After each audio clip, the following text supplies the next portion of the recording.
Hello everyone, once again good evening, सलाम, आदाब। क्या हाल है आप सबका? उम्मीद है बिल्कुल ठीक ठाक होंगे जनाब। और हमेशा की तरह हमारी ये दुआ है कि आप हमेशा ठीक रहें, वो भी पूरे दिल से।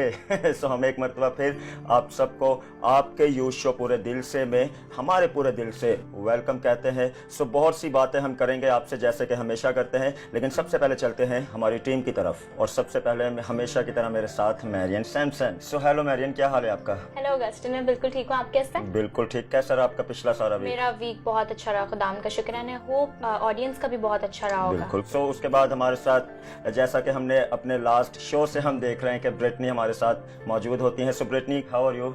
I'm good. What about you, Augustin? Very good. कैसा रहा आपका सारा week? Last week was really tiring, but it was really good even. Very good. Youth है, यूथ कभी बहुत काम और कभी बहुत रिलैक्स। एरिक, क्या हाल है आपका? मैं ठीक हूँ अगस्टिन, आप कैसे हैं? बिल्कुल ठीक ठाक। और मैं समझता हूँ कि पूरे दिल से आप ठीक हैं। पूरे दिल से ठीक। क्योंकि जनाब पूरे दिल से ही ठीक रहना चाहिए, ठीक रखना चाहिए और हमेशा एक दूसरे को ठीक देखना चाहिए। जनाब मैं समझता हूँ कि ज़िंदगी, हम पिछले अपने हर शो में मैं समझता हूँ कि ज़िंदगी पर बहुत बात करते हैं, क्योंकि जैसा हमने अपना लास्ट मंथ में शो किया था कि सबसे पहले ज़िंदगी है और फिर कुछ और है। सो मैं समझता हूँ कि ज़िंदगी में जब हमारे अच्छे लोग आते हैं जो हमें सपोर्ट करते हैं, जो हमारी हौसला अफजाई करते हैं, तो मैं समझता हूँ कि ज़िंदगी का जो चार्म है ना वो बहुत ही ऑसम हो जाता है। ज़िंदगी का एक अच्छा हमें मतलब पता चल जाता है। Exactly, हमें उसी वक्त ही जिंदगी खूबसूरत लगने लगती है जब हमारी लाइफ में कोई ऐसा आता है जो हमारी सपोर्ट के लिए, हमसे प्यार करने के लिए he's always there। आपके पेरेंट्स तो आपसे करते हैं, बिल्कुल करते हैं, आपकी फैमिली करती है, आपके बहुत सारे दोस्त करते हैं। और मैं समझता हूँ कि हमें उन लोगों को पहचानना भी आना चाहिए कि हम उन लोगों को पहचानते हैं नहीं। तो बात कर रहे हैं हम सपोर्ट की। और मैं ये भी समझता हूँ जनाब, जब हम जिंदगी में गुजरते हैं या जिंदगी गुजारते हैं तो हमारी जिंदगी में ऐसे बहुत से लोग आते हैं जो बहुत लिमिटेड टाइम के लिए मैं समझता हूँ होते हैं। तो वो लोग तो हमसे जुदा हो जाते हैं या वो कहीं किसी और स्टेज पे चले जाते हैं, लेकिन उनकी यादें हमारे साथ रह जाती हैं।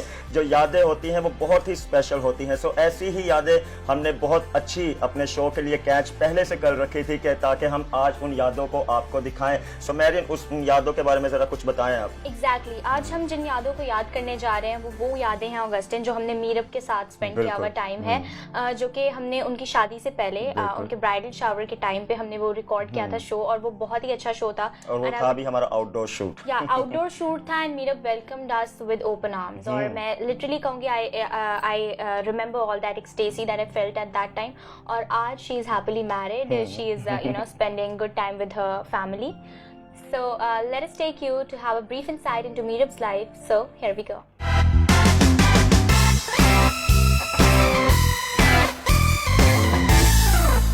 So yes viewers, हम लोग अपने स्टूडियो से डायरेक्टली पहुंच चुके हैं मीरब के घर and she served us drinks as well. तो मीरब हेलो, बताएंगे आप हमारे व्यूवर्स को अपने बारे में? मेरा नाम है मीरब गिल और मैं I hold a masters degree in biochemistry and I have done it in from Karachi university. और and you are a gold medallist. Yes, I am a gold medallist. तो इसके साथ साथ मैं ये कहूँगी कि जो मैंने डिप्राइविटीज़ या जो ऐसे फेलियर्स जो मैं कहूँगी फेलियर्स या जिनको मैंने फेस किया है, उन सबको जो है मैंने किस तरह ओवरकम किया। शुरू में जिस टाइम पर मुझे ऐसा फील हुआ कि मैंने बहुत ज़्यादा मैं डिप्राइव हो रही हूँ या बहुत ज़्यादा मुझे ऐसा लग रहा था कि जैसे कि the things around me are slipping from my hand. तो लेकिन फिर भी everything is falling apart exactly. लेकिन क्या हुआ कि फिर भी उन सब चीज़ों को गैदर करना, to pull myself together, that was a big thing and I couldn't have done it if I wasn't crying. So I would say कि सबसे बड़ा इसमें किरदार जो है वो ये है कि दुआ का सबसे बड़ा होता है। I would say that। और मैं मैसेज अगर आप कहें तो मैं सबको ये बताना चाहूँगी कि इसके आप मेहनत कर रहे हैं, ठीक है, खुदा भी देखता है, लेकिन उसके साथ साथ दुआ करना भी बहुत ज़रूरी है। It's the core element. तो मीरब मैं तो आपसे बहुत अच्छी तरह से वाकिफ हूँ, all your struggles in that. तो आप ऑडियंस को बताएंगे अपने बारे में कि आपके क्या स्ट्रगल्स रहे, चैलेंजेस जो आपने फेस किए, किस तरह से आपने उस डिप्रेशन को ओवरकम किया, उस मेंटल ट्रॉमा से आप बाहर आए? How was that from the beginning? आप बताएं, as being a student, matriculation करते हैं, बहुत ड्रीम्स होते हैं कि हम ये करेंगे, अब वो करेंगे, आपके क्या ड्रीम्स थे एंड देन वो ड्रीम्स शैटर हुए तो आपने अपने आप को दोबारा से रिकलेक्ट कैसे किया? जब मैं I was in 9th grade, तो तब I don't know how, but I was studying biology, and I suddenly felt this like I felt this like a magic, something like that with the science. So I said maybe I really want to become a doctor. तो उस time से फिर मैंने जब ये decide किया, तो जब मेरा मैट्रिकुलेशन कंप्लीट हुई पूरी, तो मैं सेंट जोसेफ्स में जाना चाहती थी. मैं चाहती थी मैं उधर से अपना प्री मेडिकल वहाँ से करूँ. तो वहाँ पे भी मुझे नहीं हुआ क्योंकि वो भी हाई ग्रेड्स मांग रहे थे. लेकिन like it was like I got A grade, लेकिन ये कि फिर भी वो लेकिन काफ़ी वो मेयार काफ़ी जी उनका हाई है ऑब्वियसली, तो मेरिट काफ़ी हाई था, तो इसलिए I couldn't go up to that bar. तो फिर उसके बाद ये हुआ कि उन्होंने मुझे ऑफर किया. उन्होंने मुझे कहा आप ऐसा करें, आप कॉमर्स हमारे पास है और हमारे पास इंजीनियरिंग भी है और हमारे पास आर्ट्स भी है, तो आप जो है पैसा करें, आपके इंजीनियरिंग में तो हो रहा है, तो आप डिसाइड कर लें. तो मुझे ना इंजीनियरिंग पसंद थी ना कॉमर्स पसंद थी, तो मैंने कहा मैं ऐसा करती हूँ, मैं आर्ट्स ले लेती हूँ. तो मैंने उसके लिए क्या किया कि मैं मतलब एक साइंस स्टूडेंट पढ़ने से कहीं मैं आर्ट्स ले लेता हूँ. बिल्कुल. तो मैंने उसमें से मैं उस वक्त बहुत ज़्यादा डिसहार्ट हो रही थी क्योंकि मैंने कहा था मैं इसी कॉलेज में ही मैंने जाना है. तो जब मैं बैंक गई, जब मैं अपना फ़ी वाउचर कराने, तो वहाँ पे एक खातून थी. जी बिल्कुल. वहाँ एक खातून थी, तो उन्होंने मुझे कहा कि आपकी इतनी अच्छी परसेंटेज है, आप क्यों अपना वेस्ट कर रही हैं सब कुछ, आर्ट्स ले रहे हैं. हाँ, तो उन्होंने मुझे बोला कि आप ऐसा नहीं करें, इतने सारे अदर कॉलेजेस हैं, there are other colleges, you should apply there. And और अगर आपका ये ख्वाब है कि आपने प्री मेडिकल आपने साइंस करना है और आपने डॉक्टर बनना है, तो फिर आप उधर वही करें, आप क्यों आप एक कॉलेज के पीछे कर रही हैं. उन्होंने फिर मुझे मिसाल दी कि परवेज़ मुशर्रफ जो है, जनरल परवेज़ मुशर्रफ, वो भी एक पीले स्कूल में थे वो, लेकिन आज वो देखो वो कितनी बड़ी पोजीशन पे है. तो इस बात से मैं काफ़ी मेरी हौसला अफजाई हुई. तो फिर जब मैं फिर मुझे ऐसा लगा था कि जैसे she was an angel, really she was an angel Saint from above, and she guided me at that moment. और सबसे अच्छी बात ये है कि लोग यूजुअली इतना कंसर्न नहीं होते कि हम क्यों, उनका काम सिर्फ ये था कि वो आपकी फी कलेक्ट करती हैं और आपको वापस भेज देती हैं. एग्जैक्टली बिल्कुल. लेकिन उस वक्त फिर मैंने फिर ट्रिनिटी कॉलेज है, वहाँ से मैंने फिर इंटरमीडिएट किया अपना. और फिर जब मैं कॉलेज मेडिकल, जी बिल्कुल, और जब मैं कॉलेज में थी तो फिर होता है कॉलेज का माहौल होता है बहुत ओपन होता है, और फिर ये कि आपका इतना ध्यान नहीं रहता फिर पढ़ाई में. तो जब फर्स्ट ईयर था मेरा बहुत बुरा गुजरा, बहुत बुरा, क्योंकि I almost failed in one subject, almost failed. But I didn't, I got 61% something like that. तो बहुत लो था. तो फिर मुझे जब मैं रिएक्शन कैसा था घर वालों का? रिएक्शन जब मैंने घर वालों का जब रिजल्ट आउट हुआ ना, तो कैसा था? जब मैंने उनको बताया तो उन्होंने कहा कि कुछ नहीं अब कुछ नहीं होगा, क्योंकि जाहिर है माँ बाप भी देखते हैं आपकी एक्टिविटीज क्या चल रही हैं, क्या आप पढ़ रहे हैं नहीं पढ़ रहे, तो जाहिर है घर में सबसे पहले माँ बाप को ही पता लगता है. अभी जो आपने बात की ना कि पेरेंट्स को पता होता है आपकी हर एक्टिविटी का, तो वो मैं यही मुझे अभी एकदम से क्लिक मी, मैं एक किताब पढ़ी थी, तो उसमें जो मुसन्निफ थे उन्होंने कहा था कि माँ को धोखा देना बहुत मुश्किल है. माँ को पता चल जाता है कि उनकी औलाद की आंखें सोने से लाल हुई हैं या रोने से लाल हुई हैं. तो आपका घर पे क्या रिएक्शन था सबका, और डैड का, मॉम का? कुछ होता है ना यूजुअली वर्ड्स याद रहते हैं इंसान को, तो कैसा क्या था, कुछ याद आता है? कि पेरेंट्स ने एज सच मुझे कुछ बोला नहीं, बिकॉज उन्होंने जब देखा मेरी परसेंटेज देखी, तो they just said that you are capable of much more. तो बस वो उनका ये बोलना है, या मुझे उनके उस वक्त उनके एक्सप्रेशंस देख के तो मुझे बहुत. Are you the eldest sibling? नहीं, हम we are 5 siblings and I am the 4th one. और मुझसे जितने भी बड़े हैं द एल्डर वंस वो सब कॉमर्स और आर्ट्स की फील्ड में है वो, तो इसीलिए I was the only one कि जिसको जो है वो जो मेडिकल इस लाइन में था, तो इसलिए I had to reach that bar. तो मुझे जो था मेरे ऊपर बहुत प्रेशर था, क्योंकि मुझे ये कहा जाता था कि ये मेरे ग्रैंडफादर की विश है कि मेरे डैड के बच्चों में से कोई डॉक्टर बने। तो मुझे जो था ये बहुत एक प्रेशर था जो मेरे ऊपर था। फिर मुझे सब एक्सपेक्टेशंस फील करता है फैमिली के, everybody is looking at you. Exactly. और मेरे जितने भी घर वाले थे वो मुझे कहते थे नहीं ये कि they call me Miru sir, जैसे कि मीरू जो है वो ये डॉक्टर ही बनेगी, हाँ ये मीरू डॉक्टर ही बनेगी, मीरू डॉक्टर बनेगी।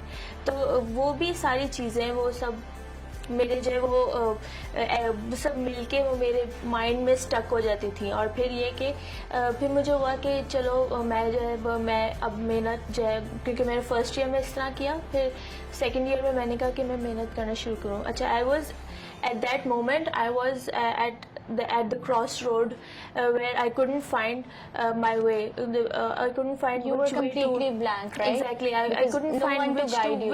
which path to choose. Yeah. तो मुझे उस वक्त जो मुझे कहता था कि आप आर्ट्स की तरफ जाएं, तो मैं आर्ट्स की तरफ चली जाती थी। मुझे कोई कहता था कॉमर्स भी अच्छा है, आप देख लें। और ये मैं कहूँगी कि मेरी कोई इतनी कोई फोटोग्राफिक मेमोरी नहीं है कि मैं कोई जीनियस या इंटेलिजेंट नहीं हूँ। मैं ये नहीं कहूँगी कि मैं ऐसी हूँ। मैं सिर्फ हार्ड वर्किंग हूँ। मेरे ऊपर चैलेंज था, मुझे चैलेंज दिया गया, मेरे ऊपर प्रेशर था, और इसलिए फिर मैंने उस प्रेशर को ऑल्दो आई कुडंट लाइक, मैं ये नहीं कहूँगी कि मैं आज डॉक्टर हूँ या मैं डॉक्टर बन चुकी हूँ, मैं ऐसा नहीं कहूँगी मैं। लेकिन ये कि मैंने जितना भी किया, जितनी भी मेहनत की मैंने, मुझे पता है कि मैंने मेहनत की। I am satisfied, really I am satisfied. तो मेरा वांना बी डॉक्टर से एक मास्टर्स इन केमिस्ट्री तक की जर्नी कैसी रही, और वो भी एक गोल्ड मेडलिस्ट? जब मेरा इंटरमीडिएट का जब मेरा रिज़ल्ट आया, तो जब मैंने अप्लाई किया डिफरेंट मेडिकल कॉलेजेस में, तो मेरा उधर यूनिवर्सिटीज़ में नहीं हुआ जहाँ पर मैंने अप्लाई किया था।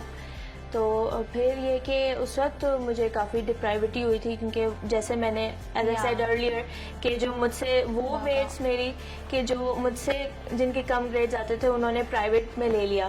लोग इतने हार्ड वर्किंग भी नहीं थे फिर इंसान। जी, और फिर मुझे इस उससे बहुत फील होता था कि ये इसके मुझसे कम ग्रेड्स आते थे, आज ये देख लो, ये अब देख लो, ये डॉक्टर कहलाएगी, but I couldn't be that.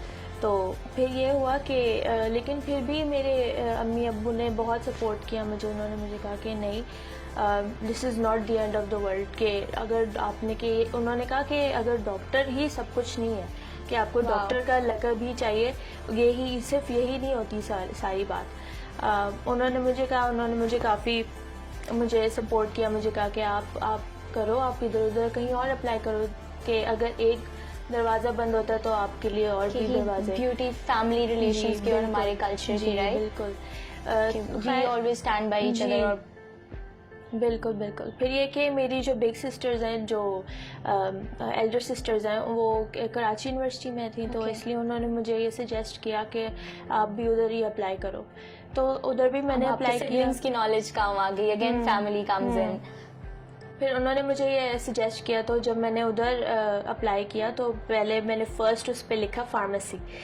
तो मैंने फिर भी उधर मैंने कहा चलो मैं एक दफ़ा और ट्राई कर लेती हूँ। अच्छा, उधर भी KU में भी टेस्ट नहीं होता, वरना अगर टेस्ट होता शायद उस वक्त तो परसेंटेजेस चलती थी, तो उस वक्त भी शायद मैं हो जाता मेरा, लेकिन उस वक्त वो नहीं, मेरिट सिस्टम चल रहा था। तो मैंने फर्स्ट पे लिखा फार्मेसी, सेकंड पे मैंने लिखा बायोकेमिस्ट्री। तो जब मेरा रिज़ल्ट आया उसका, तो मेरा बायोकेमिस्ट्री में हो गया। तो मेरे वालिद साहब ने मुझे कहा कि इसका क्या स्कोप है।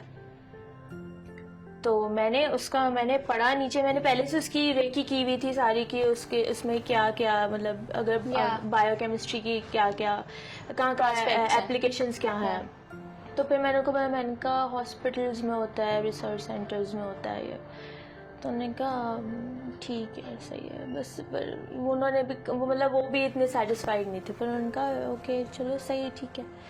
तो फिर जब मैं यूनिवर्सिटी में आई, जब मेरा एडमिशन हो गया पूरा, तो मैं उधर जब थी मैं तो मेरा फर्स्ट 2 इयर्स एडजस्टमेंट टाइम था मेरा, क्योंकि वो एडजस्टमेंट पीरियड बहुत लंबा हो गया था मेरा। क्यों? क्योंकि मैं अपने आप को वहाँ पे फिट नहीं कर पा रही थी।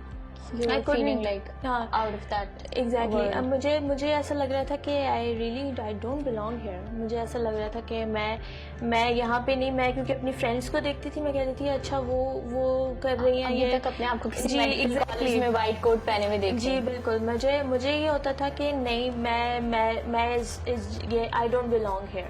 तो मैं इस बात के लिए खुदा का शुक्र अदा करना चाहती हूँ कि खुदा ने मुझे मेरे घर में और मेरे आगे ससुराल में भी मुझे रिस्पेक्ट दी है खुदा ने। और ये कि मुझे बेशक मैं ये नहीं कहूँगी कि मेरे ऊपर कोई मुसीबतें या कोई परेशानियाँ नहीं आई हैं कि लेकिन मैं ये कहूँगी कि जो घर चट्टान पे बना है उसके ऊपर आंधियाँ भी आएंगी, तूफान भी आएंगे, बारिश भी होगी, लेकिन वो घर जो है वो गिरेगा नहीं वो कभी भी। जी। तो बुनियाद मजबूत है ना? बिल्कुल, बुनियाद मजबूत है। तो ये मैं भी ये बात कहूँगी कि दुआ करने से और खुदा के साथ अपना रिलेशन अच्छा रखने से वो सारी चीज़ें जो है वो बैलेंस में चली हैं। And the best part about it about your story Meerab, मुझे अभी तक जितना मैंने आपकी स्टोरी सुनी है तो आपने किसी भी स्टेप को स्किप नहीं किया। फैमिली है, फैमिली वैल्यूज आ रही हैं, एजुकेशन आ रहा है, करियर आ रही है, देन शादी आ रही है, life partner, you are going to get married, और ये सब आपकी फ्रेंड्स ने जब भी आपका ब्राइडल शावर किया है देख के काफी अच्छा लगा। तो आपने किसी स्टेप को स्किप नहीं किया और बहुत अच्छे तरीके से स्मूथली आपकी लाइफ चली। और आप जिस तरह बता रही हैं खुदा उनका बड़ा हाथ रहा। तो हमारी जो यूथ देख रही है आपको, उनके लिए आपका क्या मैसेज रहेगा? बिकॉज आप इसके बाद स्वीडन जाने वाली हैं शादी करके, वी डोंट नो कि हम आपको कब मिलते हैं, देखते हैं, तो आप उनके लिए क्या मैसेज देंगी कि उन्हें किस तरह से अपनी लाइफ के जितने भी स्टॉर्म्स हैं उनमें उन्हें किस तरह से गालिब आना चाहिए उन प्रॉब्लम्स पे? मेरा मैसेज सारे यंगस्टर्स के लिए ये है कि आप मेहनत करने के साथ साथ दुआ ज़रूरी है। तो अगर जो है आपकी लाइफ में फेलियर्स आ रहे हैं, आपकी लाइफ में डिप्राइविटीज़ आ रही हैं, आप इसकी वजह से आप अपनी लाइफ ख़राब ना करें। आप हर चीज़ का आगे सोल्यूशन होता है, हर चीज़ का दूसरा वे होता है, हर चीज़ का ऑप्शन होता है दूसरा। There is always a plan B. तो आप ये ना करें कि अगर आपको एक नहीं मिला तो आपको अब this is the end of the world, आपको अब कुछ नहीं मिलेगा। तो अब ये है कि जिस तरह मैंने पूरी चीज़ सफ़र की है और पूरा जो मेरा जितना भी पूरा एक मेरा जर्नी जो थी मेरी, तो और जो चीज़ें जो मैंने सफ़र की हैं और जो चीज़ें जो मैंने आगे जो है वो इंड्योर की है। हाँ, इंडोर की हैं जितनी भी मैंने सारी चीज़ें, तो उनको जो है वो उनको सहकर मैंने जो है वो बहुत कुछ सीखा है। I think that those things that made me weak actually made me strong. So I am right now I am strong enough. I am strong enough.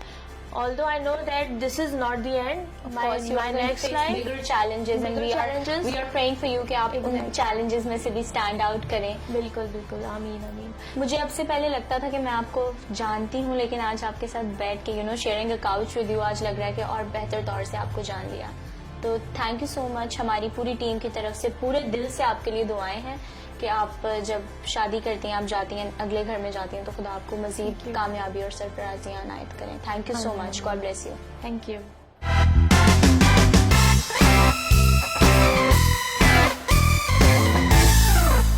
Wow marine, it was so like हम सब बहुत motivate हुए उनकी story सुन के कि किस तरह इतने सारे फेलियर्स के बाद भी उन्होंने अपनी लाइफ को किस तरह कहते ना कि पीक तक लेकर गए। और सबसे बड़ी बात कि उनके फियांसी ने उनको कितना ज्यादा सपोर्ट किया। अब तो उनके हस्बैंड हो चुके हैं। अब तो उनके हस्बैंड हो चुके हैं। उस वक्त जब वो फियांसी थे, मतलब कहते हैं उस वक्त इतना मजबूत रिश्ता नहीं था, शादी में नहीं थे वो, लेकिन कितना उनको सपोर्ट किया। अगर वही बात आ गई कि सपोर्ट किया और सपोर्ट करना जरूरी है, तो मैं तो बहुत ज्यादा मोटिवेट हुआ उनकी लाइफ से कि इतने सारे फेलियर स्टडी के लिहाज से देखें तो उसके बाद अगर एज अ स्टूडेंट हम जब फेल होते हैं हमें लगता है बस यहाँ पे बात खत्म, ना उम्मीद हो जाती है। बिल्कुल बिल्कुल। लेकिन उन्होंने कितने अच्छे तरीके से अपने लेकिन हमें होपलेस नहीं होना चाहिए। बिल्कुल, उन्होंने होपलेस मतलब अपनी उम्मीद को नहीं छोड़ा, बल्कि मैं समझता हूँ कि उनकी फैमिली ने बहुत उन्हें सपोर्ट किया। हमने सुना, उन्होंने अपनी जुबान से मतलब उन्हीं की कहानी उन्हीं की जुबानी हमने सुनी, और उन्होंने खुद बताया कि उनकी फैमिली ने फिर उनकी अगली फैमिली ने भी उन्हें बहुत सपोर्ट किया। सो वही बात है जनाब, शुरू से हम कर रहे हैं कि सपोर्ट करना बहुत ज़रूरी है। और मैं समझता हूँ कि जब हम किसी को सपोर्ट करते हैं तो हमारी जिंदगी उस दरख्त की तरह हो जाती है जिसमें बहुत सारे अच्छे अच्छे फल लगे हों। यस ऑगस्टिन, मैं आपकी बात से बड़ा इंस्पायर हुआ कि जब हम अच्छी फीड देते हैं, एक प्लांट भी ले लें तो वो फिर बढ़ता है। अगर हम बिल्कुल। पानी देना या उसे फीड देना बंद कर दें तो वो मुरझा जाएगा, एक तो वक्त क्यों आएगा, ना बिल्कुल। Let's make a fake planter, असली नहीं तो हम नकली बना के नकली देखते हैं। तो मैं चाहता हूँ कि हम सब चले हमारे सेगमेंट को, हैंडीक्राफ्ट को देखने के लिए। आज आप क्या बना रहे हैं? Fake planter. मैं आपकी बात से बड़ा इंस्पायर हुआ तो मैंने सोचा क्यों ना आज फेक प्लांटर बनाया। वाह, फेक प्लांटर, ये नकली बना रहे लेकिन असली से भी मोहब्बत रखनी चाहिए क्योंकि बहुत जरूरी है। नहीं नहीं, मैं उसमें असली भी बना के दिखा दूंगा, आपकी बात को मैं पूरा करूंगा। चले चलते हैं एरिक के साथ और हम वहाँ मारिया को भी मिलेंगे क्योंकि मारिया वहाँ हमारे सेट पे ज्वाइन करेंगे। बिल्कुल, मारिया हमें एरिक के साथ ज्वाइन करेंगे। सो बिना किसी इंतजार के चलते हैं एरिक के साथ और सीखते हैं फेक प्लांटर फेक प्लांटर के बारे में।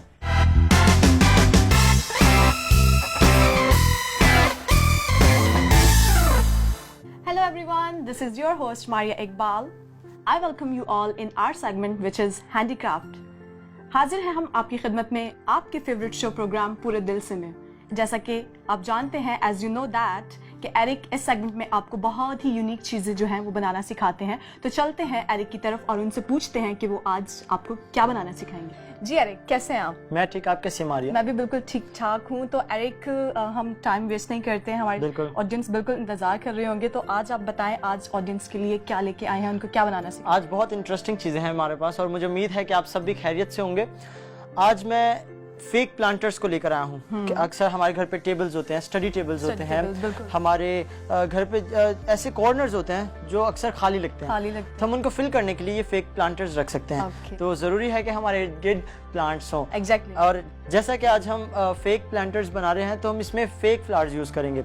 और अगर व्यूअर्स आप चाहें तो आप अपने घर में अपने कॉर्नर्स पे इसी तरह के प्लांटर्स छोटे वाले, आप उसमें असली फूल, असली पौधे लगा सकते हैं और वो ज़्यादा अच्छा होगा। तो ग्रीनरी देख के तो वैसे इंसान का दिल जो है वो खुशनुमा हो जाता है। बिल्कुल। तो चलें आगे बढ़ते हैं हम लोग। सबसे पहले मैं अपने साथ आज लाया हूँ ये मेसन जार्स, कांच के जार्स लेकर आया हूँ। आप देख सकते हैं हमारे सेट पे।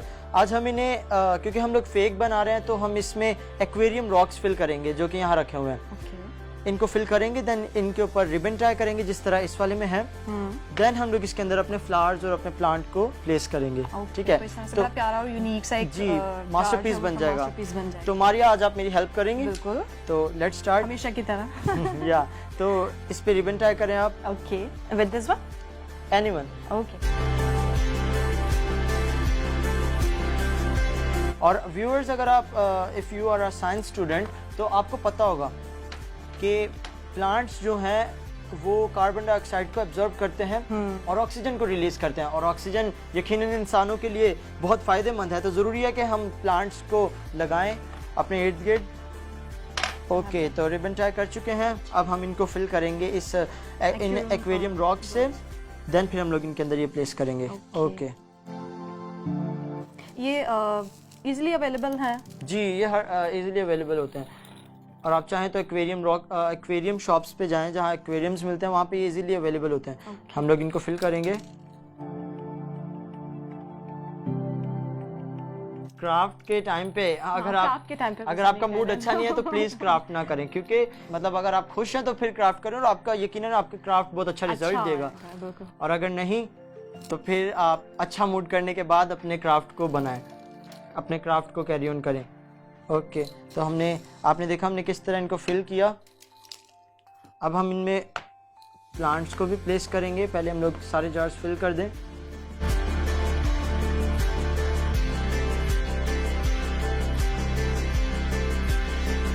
तो मारिया, अब एज अ टास्क आप लें, कोई भी एक जार ले लें। हम उन दोनों को डेकोरेट करेंगे और देखते हैं किसका ज़्यादा अच्छा बनेगा। ठीक है के साथ? जी, फ्लावर्स, ये लीव्स हैं, ये काफ़ी सारी चीज़ें रखी हुई हैं। फ्रेंड्स, आप देख सकते हैं कि हमारे सेट पे फेक फ्लावर्स रखे हुए हैं और ये बहुत अच्छे लगते हैं। अगर ये रूम में या किसी जगह पे रखे हों तो बहुत अच्छा लुक देते हैं और आपके रूम की ब्यूटी को इन्हेंस कर देते हैं। तो लेट्स स्टार्ट। आप करें, मैं अपने डेकोरेशन स्टार्ट करता हूँ। व्यूअर्स, देखिए हम आपके सामने किस तरह इजीली हम लोग इस काम को कर रहे हैं। आराम से नॉर्मल काम है। मतलब आपका जो घर का कॉर्नर है, अगर वहाँ पे कुछ भी नहीं पड़ा हुआ है तो लाइक उन पे आप डेकोरेट करके रख सकते हैं ताकि वो कॉर्नर एक खूबसूरत सा कॉर्नर बन जाए। जी बिल्कुल।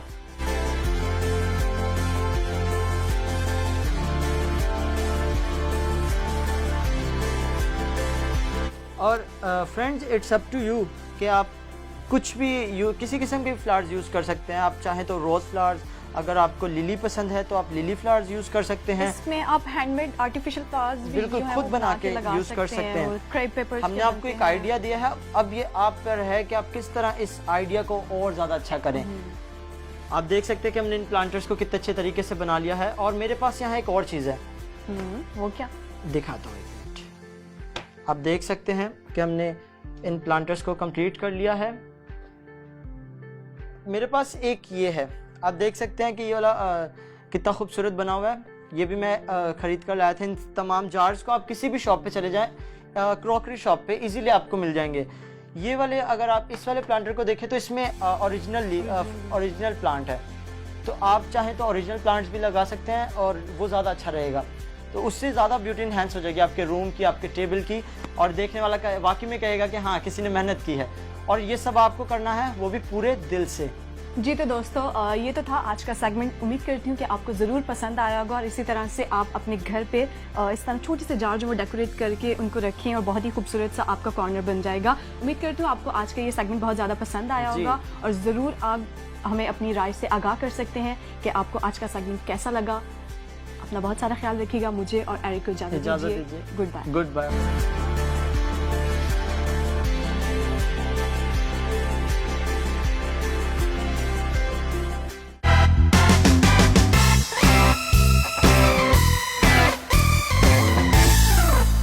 Wow, Eric, you did an amazing job. और मारिया, आप भी you did an amazing job. It was really wonderful. और आप लोगों की क्राफ्ट से ना मुझे एक बात याद आ गई। just एक कोट क्लिक हो गया that when a flower does not bloom, we adjust its environment, not the flower. बिल्कुल बिल्कुल। तो ये यहाँ पे ये बात जो है सपोर्ट से भी रेजोनेट कर रही है कि अगर कोई इंडिविजुअल है, उसकी लाइफ हार्ड टाइम्स में चल रही है, तो हम उस शख्स को चेंज होने के लिए नहीं कहते, बल्कि उसकी एनवायरनमेंट को हम चेंज करने की कोशिश करते हैं अपनी सपोर्ट से। बिल्कुल जनाब।